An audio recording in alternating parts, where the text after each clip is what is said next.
Bueno, buenas noches a todos, a todas y muchas gracias a los organizadores del encuentro por invitarme. Para mí es un honor. Tuve algunos problemas de conexión yo, así que le quito toda responsabilidad a los organizadores y bueno, espero que me estén escuchando bien. Bueno, la primera cosa que quiero comentar es, vamos a trabajar 3 o 4 ideas muy generales. Es el concepto de experiencia, para lo cual, si ustedes me disculpan, voy a cantar. Espero que se escuche. Me dicen si no se escucha. ¿Escuchan la guitarra?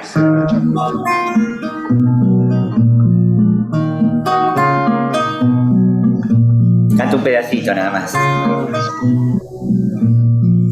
Cuando se ponga más a la luna y pueda, con el misterio de los barrancos que vuelven negro mi corazón. Cuando se apague el golpe, queda ese puño que nos delata contra la aurora, venida al diente por el dolor. Voy a buscar despacio los 9 giros de mi saliva, chupando el aire que nos abriga de cuello entero en la soledad. ¿Se escuchó? Perfecto, sí, muy lindo. Bueno, yo escucho con un eco. No sé si ustedes escuchan con un eco ahí, pero yo escucho ahí. ¿Está bien? Bueno, esta canción, que es una canción de Alberto Muñoz, una canción popular, dice: cuando se ponga mansa la luna y pueda con el misterio de los barrancos que vuelven negro mi corazón. Lo repito. Cuando se ponga mansa la luna y pueda con el misterio de los barrancos que vuelven negro mi corazón. Cuando se apague el golpe que da ese puño que nos delata contra la aurora venida al diente con el dolor. Voy a buscar despacio los 9 giros de mi saliva, chupando el aire que nos abriga de cuello entero en la soledad. Es un bello poema. Si estuviéramos juntos, si tuviéramos la presencia de los cuerpos, hubiéramos cantado la canción, hubiéramos aprendido la letra, hubiéramos hecho un ensayo, hubiéramos discutido en torno a qué es lo que dice la letra, ¿no? Cuando se ponga mansa la luna y pueda con el misterio de los barrancos que vuelven negro mi corazón. Cuando hacemos ese trabajo con algunos y algunas estudiantes en la facultad, las respuestas son muy diversas, ¿no? Es alguien que vive cerca de los barrancos, que vive en San Antonio Este, por ejemplo, o es una persona que está triste y eso funciona como una metáfora que está hablando de la soledad, etcétera, etcétera. Me parece que ahí hay un primer concepto respecto de cómo funciona el arte. No cómo funciona la sociedad en el arte, sino cómo funciona el arte en la sociedad, digamos, al revés, de algún modo, del planteo de la sociología, que esta es una idea de Ricardo Piglia, que es un escritor argentino que ustedes saben murió hace muy poco tiempo, con el que yo trabajé y interactué gracias a su generosidad. Podríamos decir que ese texto, que tiene una melodía muy sencilla y un acompañamiento muy sencillo, está muy abierto a interpretaciones, ¿no? Es decir, no está claro. Por un lado, podríamos decir que una de las características del arte consiste justamente en este doble sistema de articulación, ¿no? Donde algo se dice pero al mismo tiempo se oculta. Porque hubiera sido más fácil para una persona que no es poeta decir estoy muy triste porque se murió mi perro, digamos, ¿no? Y no decir cuando se ponga mansa la luna y pueda con el misterio de los barrancos que vuelven negro mi corazón. Es decir, que el arte trabaja en esto que Piglia llama doble sistema de articulación y que él explica con mucha claridad en un texto que está en formas breves, donde dice respecto de un texto de Chekhov, el texto de Chekhov dice: un hombre fue al casino, ganó 1 millón, fue a la casa y se suicidó. Entonces Piglia dice: o fue al casino, ganó 1 millón y se alegró y festejó y abrió un champán, o perdió 1 millón y se suicidó. Pero si ganó 1 millón y fue a la casa y se suicidó, eso quiere decir que hay algo que no sabemos en ese cuento. Y su primera conclusión de la tesis es que un cuento siempre cuenta 2 historias. Una historia que está en la superficie, una historia que es visible, y una historia que está oculta, que está relativamente omitida. La segunda idea es que estos dos modos de circulación del texto en algún momento se cruzan, ¿no? Eso que el formalismo llamaba trama. Y cuando estas 2 cosas se cruzan, lo que está dicho y lo que no está dicho, y en el caso de la música además podríamos decir que es más complejo, porque muchas veces en la música no hay nada dicho, ¿no? No tiene texto, cambia el sentido del texto fundamental, ¿no? Y por otro lado, si hubiéramos estado juntos, hubiéramos cantado esta canción. Es decir, hubiéramos empezado con una experiencia que en ese caso hubiera consistido en cantar, en practicar, en concertar, en hacerle una segunda voz, en analizar cómo es el acompañamiento, en hacer un ensayo final, en presentarlo, porque ahí una de las cuestiones centrales es la diferencia entre que algo nos ocurra y que algo nos lo cuenten, digamos, ¿no? Podemos decir que en ese sentido la experiencia y la información funcionan también por vías separadas. La experiencia nos pone en un sitio de participación, en un lugar de participación, y en un lugar de participación más compleja, digamos, ¿no? Y en esto, incluso las clases universitarias tienen un problema respecto de cómo se llega al concepto, ¿no? La idea general es que hay un teórico, digamos, donde el titular, el que sabe más, explica cómo es la cosa, por ejemplo, el amor, supongamos en este caso, y después uno va y se enamora en el práctico, ¿no? Esta separación entre concepto y experiencia nos lleva a la hipótesis, sobre todo en nuestras disciplinas, que la formación de conceptos, es decir, la abstracción por generalización, está intrínsecamente atravesada por esa experiencia. Insisto, no es lo mismo que algo nos ocurra a que algo no sea informado, digamos, ¿no? Previamente procesado. Y en ese sentido el arte construye un tipo de experiencia particular, que es este tipo de experiencia al que nos referíamos recién, respecto de aquello que obliga a una interpretación, digamos, que como no está claro, ¿no? Si yo en lugar de decir estoy muy triste porque se murió mi amigo, digo, no hay extensión más grande que mi herida, o en lugar de decir el hombre caminó mucho, digo el hombre caminó hasta que raleaban las casas, es decir, caminó tanto que se fue de la ciudad, entonces raleaban las casas. O caminó tanto que no hubo más cielo, como caminó tanto no había edificios y hubo más cielo. El eremita fatigó al desierto, tanto caminó que se cansó el desierto, digamos. ¿Qué pasa con eso? Que lo digo y no lo digo. Esto es lo que ocurre con el arte. Y la diferencia entre el arte y la comunicación, que nos ha aportado tanto en términos teóricos y conceptuales, radica justamente que la comunicación busca ser clara, digamos, ¿no? Mientras que el arte no busca ser claro. El arte busca formalizar de una manera compleja aquellas cosas que se entraman. Si yo hubiera invitado a alguien a salir, si hubiéramos estado ahí, supongamos que nos conectábamos con alguna persona y yo le hubiera dicho, bueno, mañana cuando termine el congreso, vos estás en este congreso tan importante, bueno, ¿querés que nos encontremos a tomar un café? Y la otra persona me hubiera preguntado, bueno, ¿cuándo? Y yo le hubiera dicho, cuando se ponga mansa la luna y pueda con el misterio de los barrancos que vuelven negro mi corazón, hubiéramos tenido un gran problema para encontrarnos. La otra persona me hubiera dicho 8:30, ¿no? 8:30.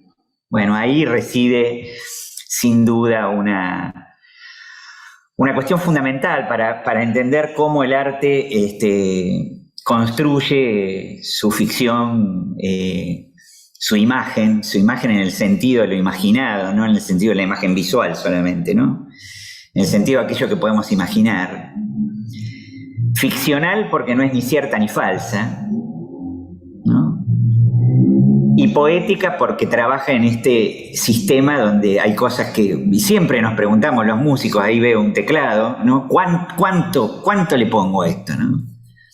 Lo lleno más, no será muy largo, decía Gandini. Yo estudié con Gandini composición y me cobraba muchísimo, ¿no?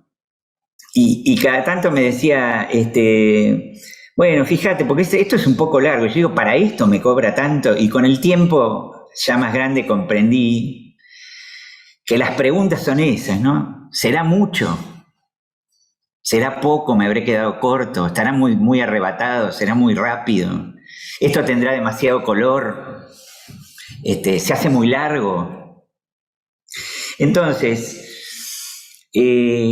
la cuestión de poder empezar una clase yendo, si me permiten la digresión, a los bifes, digamos, yendo a producir un hecho en el cual el otro participa, que luego se conceptualizará o durante se conceptualizará en el análisis, me parece que es una cuestión muy importante. La otra cuestión que me parecía interesante para compartir con ustedes, y estas no son verdades, son aproximaciones, es la larga tradición que tenemos de palabras que utilizamos todo el tiempo y que yo, por supuesto, también utilizo y he utilizado, como sensibilidad, creatividad, talento, inspiración, que cuando uno quiere derivar contenidos de eso, cuando va a dar una clase y quiere derivar contenidos, se encuentra con problemas importantes, ¿no? Ya si nos preguntamos qué es la creatividad, tenemos problemas importantes, ¿no? Si partimos de la idea de que los artistas somos más creativos que los mecánicos dentales, cosa que nadie comprobó. O si queremos derivar contenidos de ser sensibles, ¿no? ¿Qué es ser sensible? Ser de Piscis, llorar cuando uno ve el amanecer, caminar descalzo por la arena, digamos, es difícil derivar esos contenidos, o de la inspiración, como si el arte fuera algo que de golpe nos aborda y no necesitamos trabajar, ni practicar, ni estudiar, ni ensayar, ni buscar un color, un encuadre o lo que sea. Con esto quiero decir que es una buena pregunta para los colegas que supongo que andan por ahí, interrogarnos acerca de cómo sería un programa en una escuela donde alguien es maestro de música en primer grado y le tiene que transmitir a su colega de segundo grado que da plástica, y al de tercero que da teatro, y al de cuarto o quinto que da danza. ¿Qué es lo que enseñó? ¿Y cómo puede continuar ese programa, ¿no? ¿Qué le digo? ¿Enseñé a ser sensible? ¿A inspirarse? ¿O tengo que determinar un conjunto de contenidos que ustedes por supuesto conocen, pero que les puedo asegurar que aún en los doctorados, o yo tuve oportunidad de trabajar en algunas universidades del exterior, no está tan claro?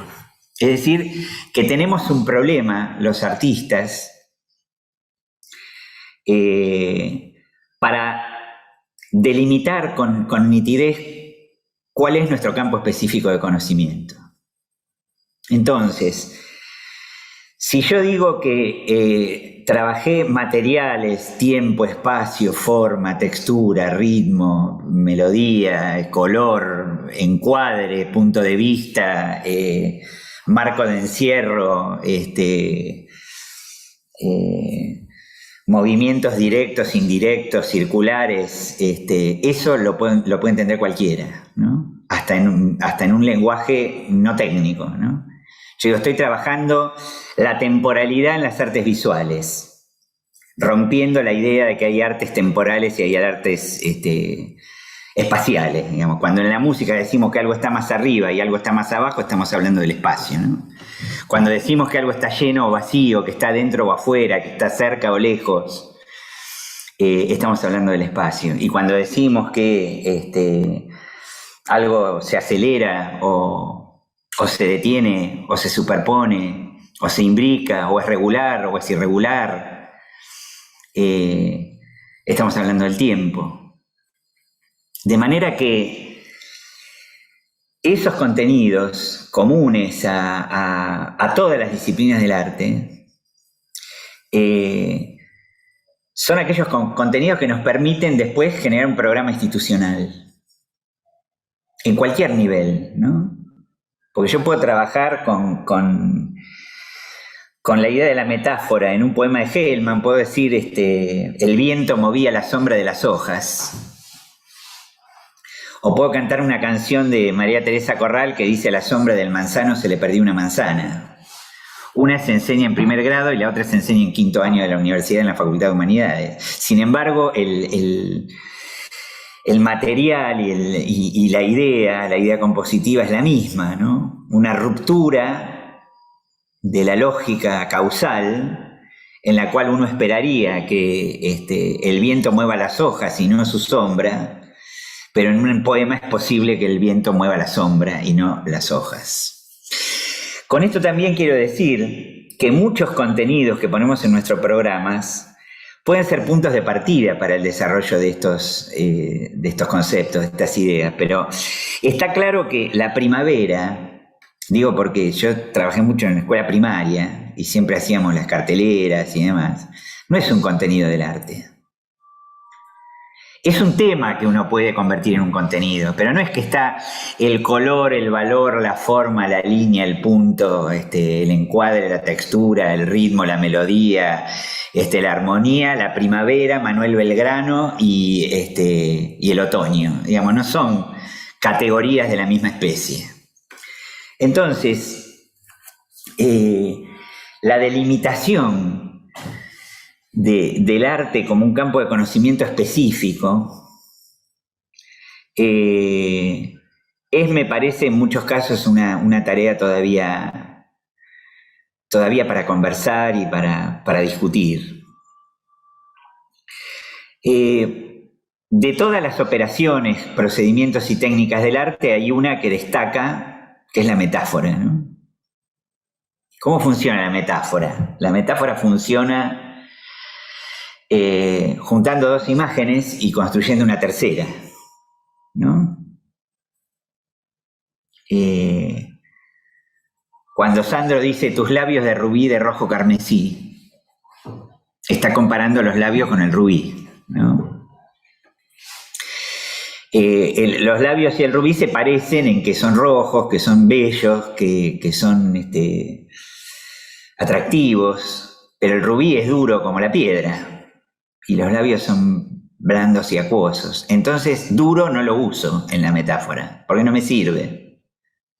Uso aquellos elementos que son comunes entre las dos imágenes y construyo una tercera imagen que sería labios de rubí. a eso que queda fuera, Colombres, que es un autor muy importante, que escribió mucho de estética y de filosofía, le llama semas libres, ¿no? Es decir, la metáfora trabaja con la relación por semejanza de imágenes, y esos semas libres me pueden servir para otra imagen, ¿no? Yo puedo decirle a alguien: cuando discutimos sos dura como el rubí, sos bella y dura como el rubí, y en ese caso me serviría rubí, pero no me serviría para labios. Entonces, nos preguntamos, y ese es un poco el título de la charla, ¿para qué sirve el arte, no? ¿Para qué el arte está en el mundo, digamos? Y nosotros tenemos también una tradición, al menos hablo con mucha prudencia porque es nítidamente una tradición de la universidad a la que yo pertenezco, que es la Universidad de La Plata, que tiene mucho que ver con los signos, ¿no?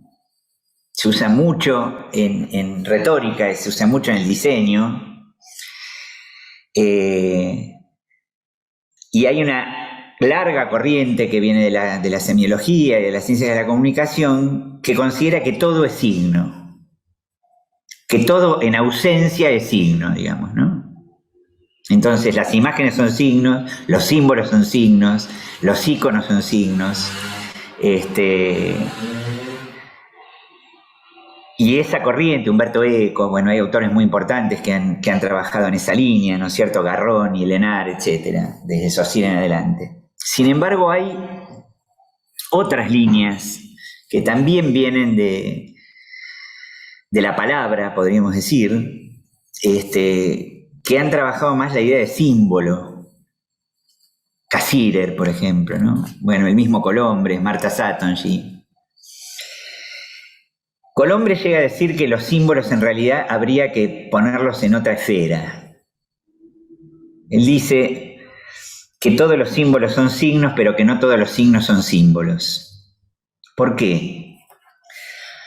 Porque los símbolos trabajan como la metáfora por semejanza, mientras que los signos son arbitrarios. La corchea, para los músicos, que supongo que son ustedes, es arbitraria, podría haber sido otro el dibujito, ¿no? Colombres llega más allá, dice, el semáforo es un signo porque primero es arbitrario, ¿no? El color verde podría haber sido azul. Y además porque en cierto modo, si bien todo es interpretable, es unívoco. Es decir, si yo interpreto que la luz verde quiere decir parar y que la luz roja quiere decir avanzar, choco contra alguien, ¿no? Tengo un accidente. No puedo interpretar. Lo tengo que codificar, pero no lo puedo interpretar. Mientras que cuando decimos el río es el tiempo, o el círculo y la eternidad, o la paloma de la paz, o la bandera argentina, o el cordero de Dios, o lo que ustedes quieran, el río y el tiempo se parecen. ¿En qué se parecen? En que corren, ¿no? En que uno, como dice Heráclito, nunca se baña dos veces en el mismo río, no solo porque el río cambia, sino porque uno cambia. Y entonces el símbolo no es arbitrario, trabaja por semejanza cualitativa y además es interpretable porque es polisémico, porque a mí me sirve pensar que el río, pensar que el río corre, pero no que es mojado, que tiene bagres. Para eso no me sirve, para compararlo con el tiempo. Y Susan Lange va más allá y dice, tenemos que entender en el campo del arte que la metáfora y lo simbólico funcionan de la misma manera. Con la diferencia que el símbolo se codifica y se convierte en un acuerdo social, en una convención, y la metáfora no. Pero desde el punto de vista técnico, el modo en que trabaja la metáfora, y cuando digo la metáfora digo la metonimia, cualquier operación, ¿no? La elipsis, la hipérbole, lo que ustedes quieran, trabaja siempre en este doble sistema de articulación que nos obliga a interpretar. Entonces, una de las funciones fundamentales del arte en la educación y del arte en la vida en general es que el arte, Parente dice, la metáfora está en el centro de la cognitividad, ¿no? Todas las palabras son potencialmente metafóricas, todos los objetos, todas las ideas son potencialmente metafóricas. Si entendemos que el arte lo que hace es permitirnos esta capacidad de pensar en algo en ausencia, de pensar en algo que está sustituyendo otra cosa, entendemos también que el arte aporta a la construcción de capacidades simbólicas, algo que la educación persigue desde hace largo tiempo, ¿no? ¿Qué es finalmente pensar? Pensar es la posibilidad de construir abstracciones por generalización en ausencia del objeto o ante la presencia de la imagen, ¿no?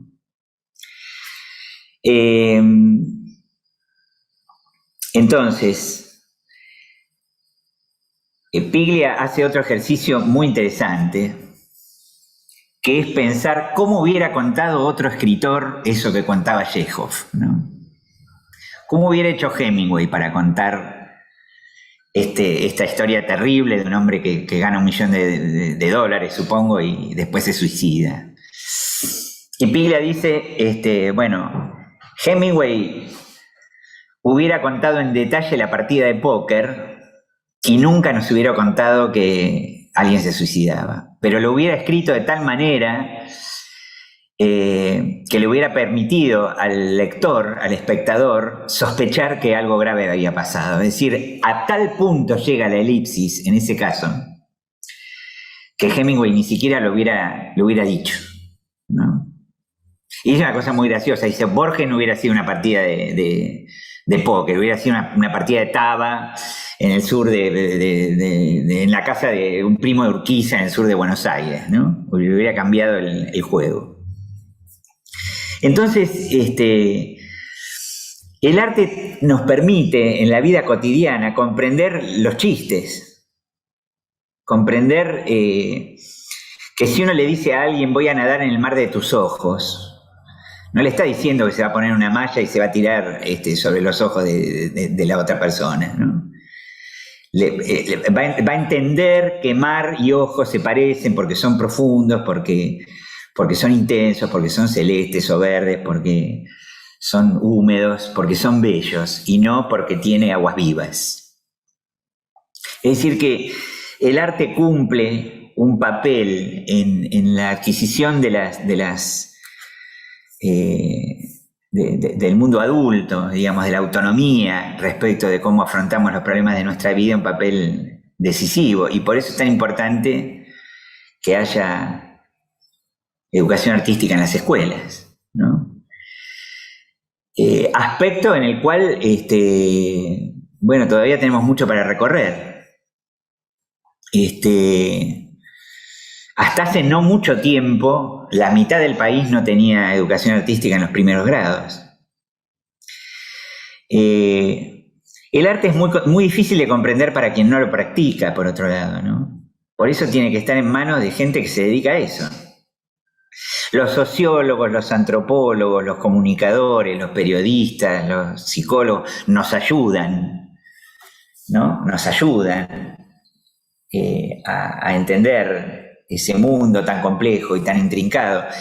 Pero es muy difícil entender cómo es el tiempo en el interior de una obra si uno no la puede tocar, ¿no? El tiempo del arte y el espacio del arte, cuando estamos ante una obra de arte, cuando estamos ante la obra de un chico de primer grado que trabaja con plastilina, no sé si todavía, yo soy muy viejo, no sé si todavía existe la plastilina, pero Alguien que agarra barro o que agarra un material y lo transforma en otra cosa está trabajando con la idea del arte y está construyendo categorías simbólicas. Entonces, esta idea de delimitar qué es lo que enseñamos, cuáles son los contenidos específicos, cómo se construye un programa de manera vertical, en el sentido de poder transmitirle al profesor de danza que nosotros ya trabajamos forma regular o que ya trabajamos línea recta, y que él en todo caso trabajará línea curva, ¿no? Porque cuando estamos ante una obra, dice Didi Buberman, aún de un niño que puede no poder conceptualizar completamente lo que hace, pero ya está generando experiencia para que en el momento adecuado lo pueda hacer, estamos ante el tiempo, estamos ante el espacio y estamos ante los materiales.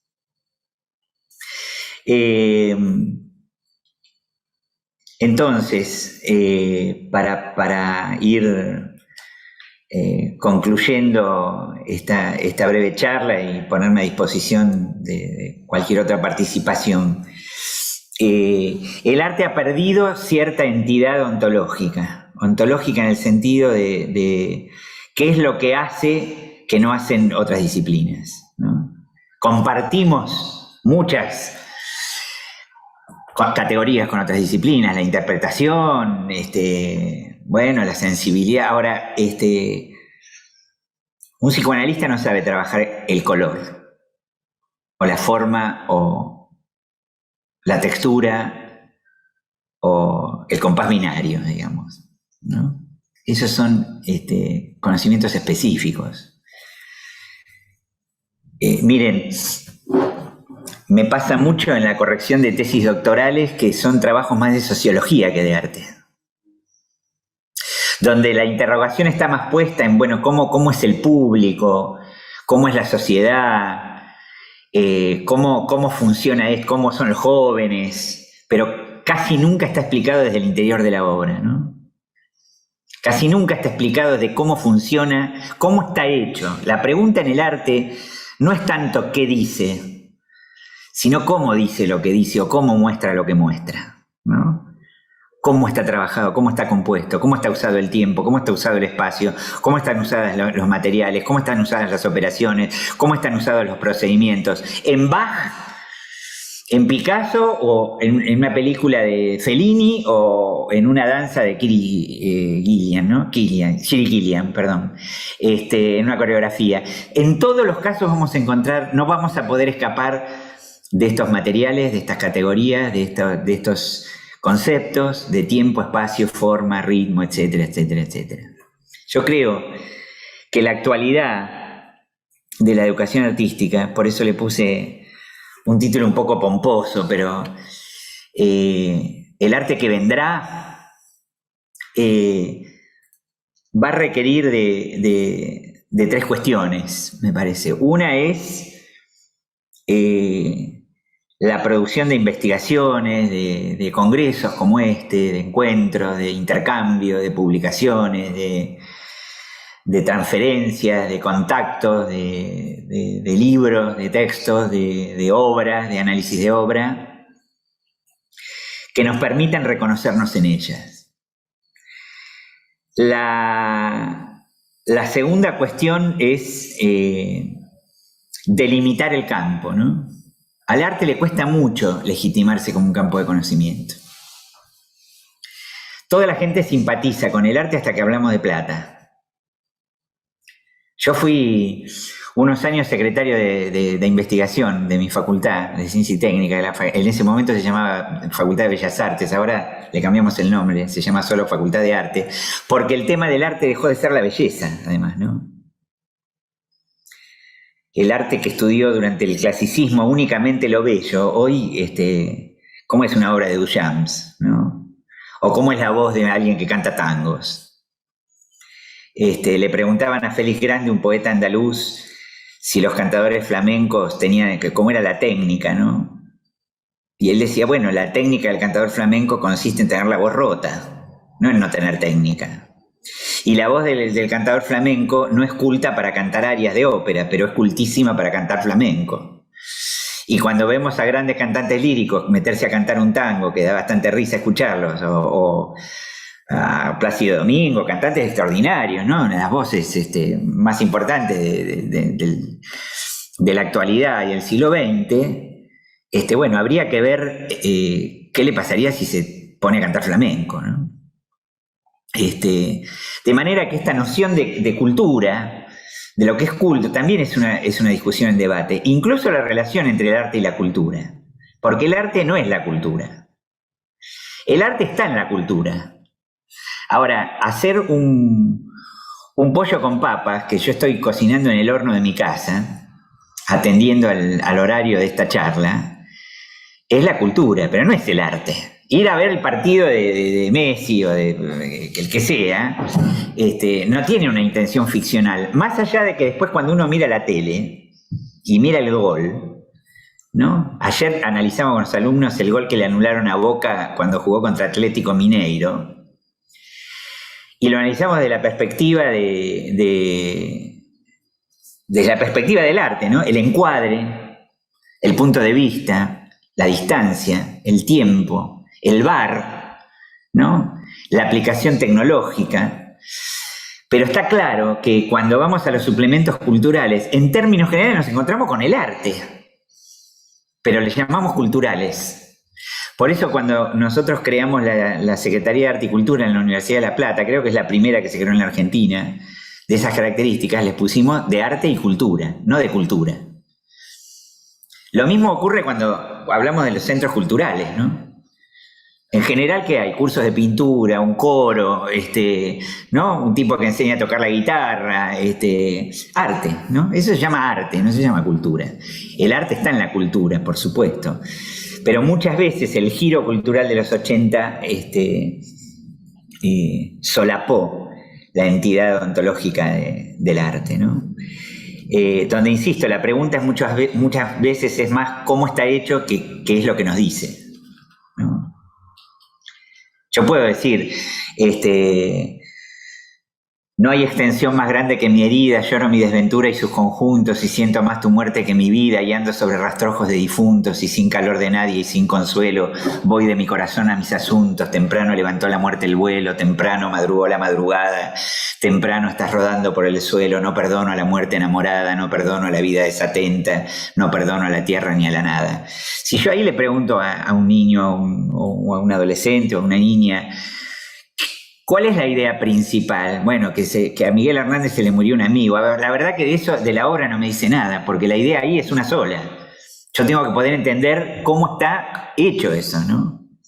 Cómo cuando dice no hay extensión más grande que mi herida, eso está sustituyendo a estoy triste. Entonces, digo, para terminar, en primer lugar, rediscutir la especificidad de los contenidos de nuestras disciplinas y poder encontrar una línea común capaz de coser esa entidad disciplinar en la escuela y en la universidad, ¿no? En segundo lugar, pensar por lo menos en poner en discusión esta idea de que del que sabe más piensa y el que sabe menos hace, ¿no? Me parece que eso es muy importante y sobre todo en nuestras clases. Y en tercer lugar, yo digo la presencia de los cuerpos, para cerrar con un párrafo acerca de esta situación en la que estamos tan notable, ¿no? Yo en la facultad de la que soy decano, tengo 17.000 alumnos y alumnas. Y 1.800 docentes, 500 investigadores, una editorial a la que ustedes, por supuesto, están invitados simplemente entrando a la página de la Facultad de Arte de La Plata, todos los textos. Y bueno, yo espero que no me lean a mí, que lean a Borges, pero si quieren saber un poco más qué es lo que nosotros decimos, están en general publicados en esa editorial que se llama Papel Cocido y que tiene revistas de música, de plástica, de diseño, de cine, de danza, etcétera, etcétera, y lo mismo hay mucho material audiovisual. Ahora, la cuestión esta de la pandemia, a nosotros como a todos nos agarró en marzo del año pasado, es decir que van 2 años que los y las estudiantes no entran a la facultad y que estamos dando clases en la pantalla, ¿no? Y no es lo mismo, ¿no? La ausencia de los cuerpos es muy importante. Por eso esperamos en marzo volver a la presencialidad, aprovechando todo esto que aprendimos, ¿no? Aprovechando todo esto que aprendimos, pero que no reemplaza la situación directa de estar en los cuerpos. Y afrontamos entonces, ahora sí para terminar, el síndrome, yo le llamo, de la cámara apagada, ¿no? No solamente con los estudiantes y las estudiantes de grado. A mí me pasa cuando doy mi materia de posgrado. Digamos, colegas, no sé, estamos volviendo a la presencialidad y sobre 40 en el doctorado vienen 7 y los otros están en la cámara y la mayoría viven en La Plata y en general tienen la cámara apagada, ¿no? Bueno, ¿qué hace uno frente a eso? ¿No? Porque esa relación de ver ser visto, ¿no? Es una relación muy interesante. Cuando yo era estudiante pensaba que nunca me veía, me sentaba atrás y entonces pensaba que podía hacer cualquier cosa. Cuando empecé a ser docente me di cuenta que uno ve todo. Ahora, darle clases a cámaras apagadas es como darle clases a gente que está de espalda, ¿no? Entonces esto es un desafío muy importante que tenemos en el tiempo próximo para después poder capitalizar todo lo que hemos aprendido en estos años en las clases presenciales. Así que,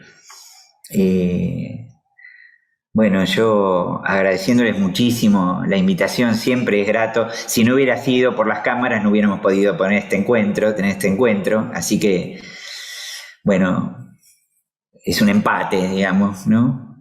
Podemos hacer algunas cosas y otras no las podemos hacer, pero digamos que me parece que la cosa va por ahí. Y bueno, les vuelvo a agradecer y quedo a disposición. Daniel, Laura pregunta, ¿cómo pensar estos conceptos en relación a la música y o narrativas que surgen desde la industria musical como modas y se imponen actualmente? Bueno, en la industria hay de todo, ¿no? La industria no es en sí misma buena o mala. Es un campo en disputa, podríamos decir, ¿no?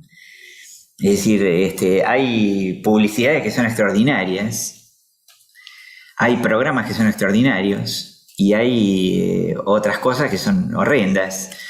Lo mismo, digamos, la industria ha dado no quiero ser peyorativo con nadie, pero podríamos decir, ha dado a algunos de los cantantes del programa de Tinelli y ha dado a los Beatles también.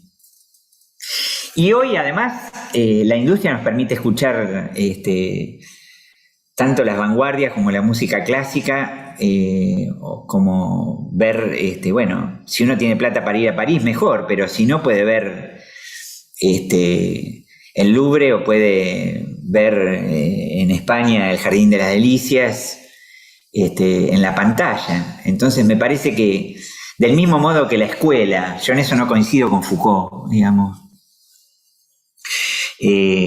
Foucault es un gran escritor y por suerte no me puede responder porque me eliminaría rápidamente con pocas palabras, pero vamos a aprovechar su ausencia para decir que yo no pienso que la escuela sea lo mismo que la cárcel y el hospital en el sentido de que sea solamente un dispositivo cultural de dominación. Me parece que tanto la escuela como los medios, como internet, como la tele, incluso como hoy las redes, hay cosas en las redes que son extraordinarias, que yo la verdad no sé cómo hacen, porque hay cosas que mientras están ocurriendo se convierten en memes que son de una delicia. También está llena de basura, ¿no?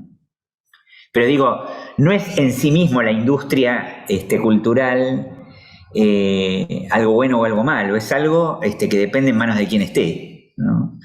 De hecho, el cine nace con la industria cultural, el diseño nace con la industria cultural, la música popular nace con la industria cultural. Gardel se daba cuenta de esto, ¿no? Gardel se daba cuenta que había que filmar, que había que grabar, que había que hacer publicidad, se daba cuenta, ¿no? Y hay cosas extraordinarias y hay cosas que son horrendas. Yo no creo con Adorno, tampoco estoy con Adorno en eso, de que hay que retirarse de la industria cultural y refugiarse en el arte para pocos, digamos, ¿no? Porque eso nos plantea un problema, ¿de qué vivir? Yo puedo decir, no, yo no voy a vender mis obras, no voy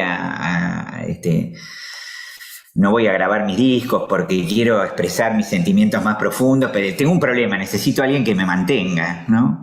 Yo hace tiempo que busco esa situación y no tuve suerte, digamos, he tenido que trabajar denodadamente para poder mantenerme, digo, bueno, si uno no vende sus obras, si uno no publica sus obras, si uno no da a conocer, por supuesto, con una ética, qué es lo que hace, es muy difícil después poder vivir, ¿no? Otra pregunta que tenemos es si considerás que la metáfora está presente en las aulas hoy. Mirá, no sé, es muy difícil generalizar, ¿no? Es muy difícil generalizar. Debería. Yo creo que en general, en la enseñanza de la lengua, que ha tenido enormes avances, por supuesto, y hay expertos, yo no lo soy, pero hay una tradición mucho más gramatical y semiótica que poética. Y simplemente diciendo a un chico en la escuela, bueno, mira, tenés que decir la noche, pero lo único que no podés decir es la noche. Vamos a hacer ese ejercicio como primera experiencia. Ahí ya se ponen en juego los mecanismos que trabajan con el arte. Me parece que también, bueno, la escuela muchas veces se transforma en una fábrica de estereotipos y el estereotipo es casi lo contrario al arte, ¿no? El estereotipo trabaja buscando una rápida identificación. Por ejemplo, el bueno y el malo, para decir algo, ¿no? El lindo y el feo. Mientras que el arte complejiza. Jiménez dice, el arte es una producción de imágenes ficcionales que complejizan la percepción, ¿no? Que nos enfrentan a un modo complejo perceptual e interpretativo. Entonces creo que hay escuelas donde se trabaja muy bien y hay sistemas educativos que han avanzado mucho y creo que estamos infinitamente mejor que hace, qué sé yo, 30, 40 años, digamos, porque, miren, no había investigación, no había publicaciones en general. Hoy uno puede acceder a todo este tipo de cosas. Ahora, lo que decía cuando era secretario de Ciencia y Técnica, todo el mundo simpatizaba conmigo hasta que hablábamos de presupuesto para las investigaciones artísticas, ¿no? Entonces, también para que estas cosas ocurran es necesario establecer políticas que pongan el arte, como ocurre en muchos países, en un lugar relevante del sistema educativo. Pero creo que hay muchas escuelas donde se trabaja muy bien y otras donde, bueno, hay que charlar, ¿no? Hay que discutir, hay que intercambiar. Muy bien. Otra pregunta dice, si metáfora y virtualidad son posibles. Y bueno, la prueba son estos encuentros, ¿no? Yo no quise, iba a hacer una charla breve, no quise compartir pantalla ni ninguna de esas cosas que las podíamos hacer y ver infinidad de imágenes, pero la virtualidad, casi todo lo que ocurre en las pantallas, ¿no? Ahora, y diríamos con Magritte ahí, ¿no? Recuerden todos la pipa que dibujó Magritte perfecta, que Foucault analizó, vamos a hablar bien de Foucault, que no se puede defender, cuando abajo él puso, esto no es una pipa, digamos, ¿no? Uno no se puede fumar una pipa virtual. Pero sin duda que es una herramienta extraordinaria y es posible hacer cosas extraordinarias. Nosotros estamos haciendo, por si les interesa, una serie para Canal Encuentro y para Educar y para otras plataformas que se llama Formas Breves del Arte, donde invitamos a los colegas a dar una clase muy corta de algún tema muy específico, ¿no? Por ejemplo, que es el ritmo musical, para decir algo, no sé, o el color, o la metáfora, o cualquiera de estas categorías. Duran 10 minutos, ¿no? Y están publicadas. También hay algunos cortos y algunos largometrajes con entrevistas a artistas, a docentes, a estudiantes. Por supuesto que la virtualidad no es incompatible con el arte. Lo que yo creo que a veces ocurre con la virtualidad es que, bueno, que al mismo tiempo que nos ofrece ciertas comodidades, nos quita otras cosas que son irreemplazables, ¿no? La sociabilidad y la posibilidad de la presencia del cuerpo en las clases, ¿no? ¿Cómo hace un director de coro o un ceramista bueno, se pueden hacer cosas, pero es más difícil, ¿no? Es difícil.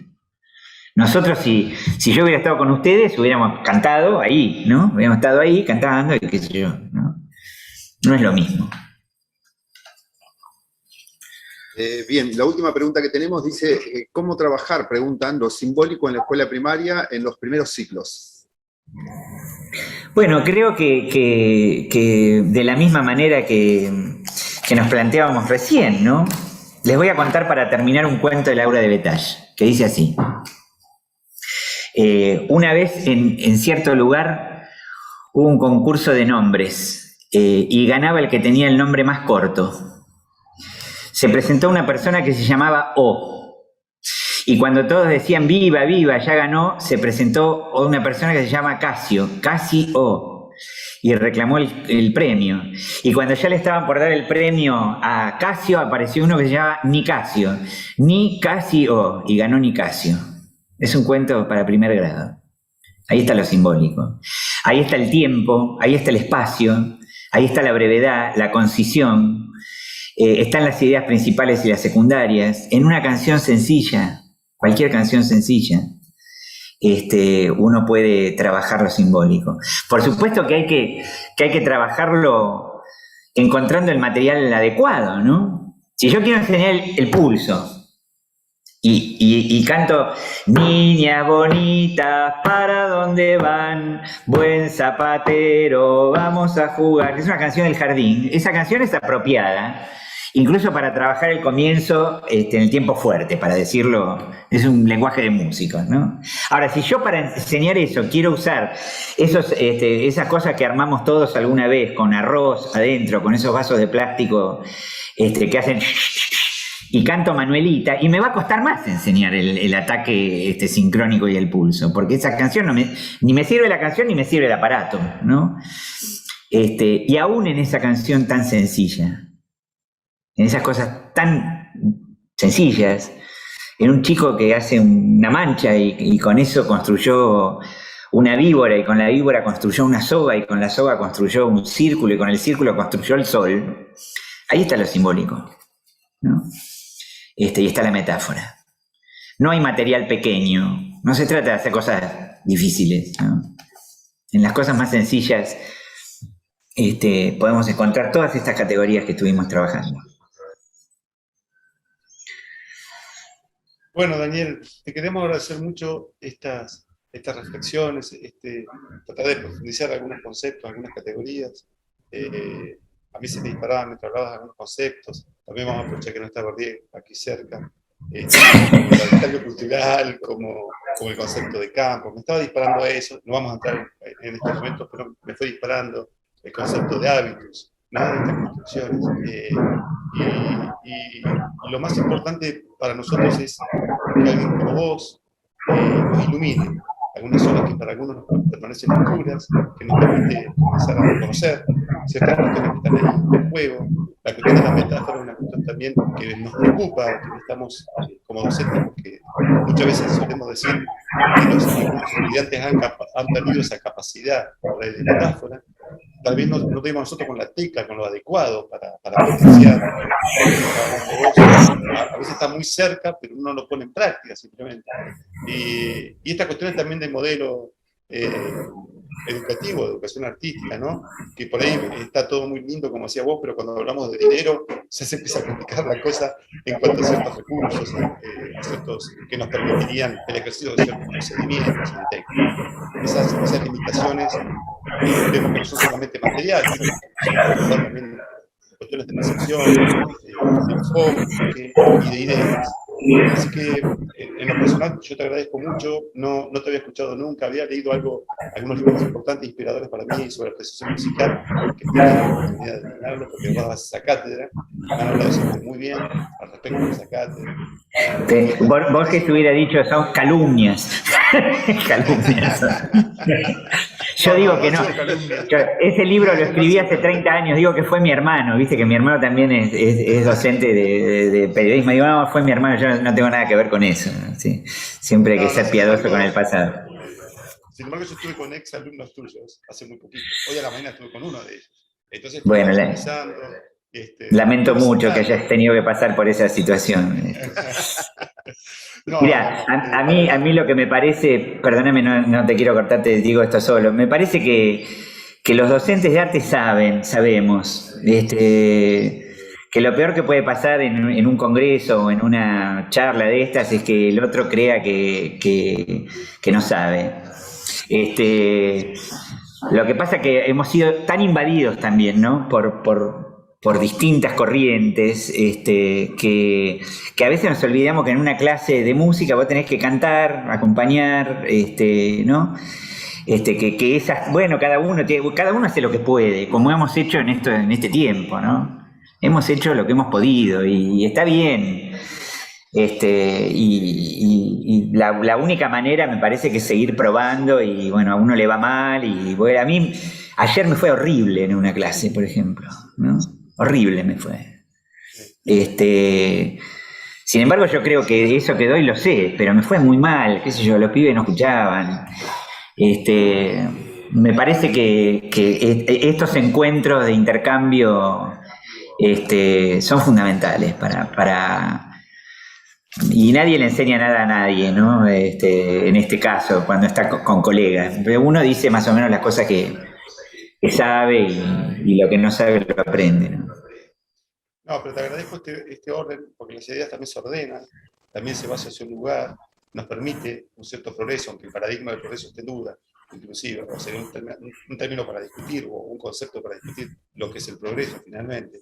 Yo no sé, no estoy tan seguro si estamos mejor o peor, sinceramente. Lo que sí entiendo es que por ahí estamos con otro modelo, desde otra perspectiva, y eso sí es alentador, porque es el movimiento que tiene deseo. O sea, hay deseo de mover. Sí, yo no lo decía en el sentido del progreso moderno, digamos, sino que hoy tenemos en general mayor cantidad de cargos. Bueno, la educación artística como tal es de los años 50, de los años 60, ¿no? Tenemos más acceso a investigaciones, tenemos más publicaciones, nos falta muchísimo, ¿no? Todavía hay que derrotar esa idea de que la clase de arte es la hora libre, ¿no? Viste que uno, hasta uno de mis hijos que una vez se llevó plástica, yo le dije, pero ¿cómo te vas a llevar plástica, no? Llévate una materia en serio, llévate matemáticas, suponete, ¿no? Uno mismo dice, pero ¿qué haces? Porque ¿cómo sos hijo mío y te llevas plástica, ¿no? Como si uno no pudiera tomar examen. Y porque también muchas veces nos encontramos evaluando cosas que no enseñamos, ¿no? Eso ocurre muchísimo en el arte. Muchísimo ocurre, ¿no? Si vos haces una clase en primer año, yo además del doctorado tengo clases de primer año, 1000 alumnos tengo, ¿no? De música. Y haces trabajos en grupo, donde cantan, y muchas veces suena horrible, ¿no? Pero no tienen clase de canto ahí. Bueno, entonces, ¿cómo lo califico eso? ¿Cómo lo evalúo, no? Bueno, fue un honor para mí y espero que pronto nos podamos encontrar. Les mando un abrazo grande y nos estaremos viendo. Chao. Chao. Un abrazo. Un abrazo, muchas gracias.